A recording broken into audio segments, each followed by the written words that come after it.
மாலை நேர சூரியன் மேற்கிலிருந்து பார்க்கிறான். வேலியோர பூக்களின் வசந்த கீதம் கேட்கிறான். அந்தி வெயில் வேளைதான் ஆசை பூக்கும் நேரம்.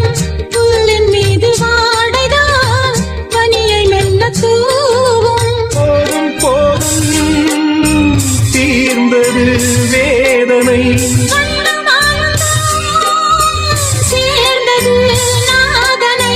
விரலை கண்டதும் மீட்கச் சொன்னது வீணை.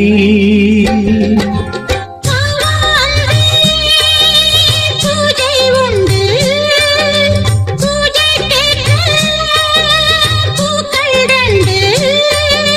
பறவை அழைத்தது, அதற்கொரு துணையும் கிடைத்தது.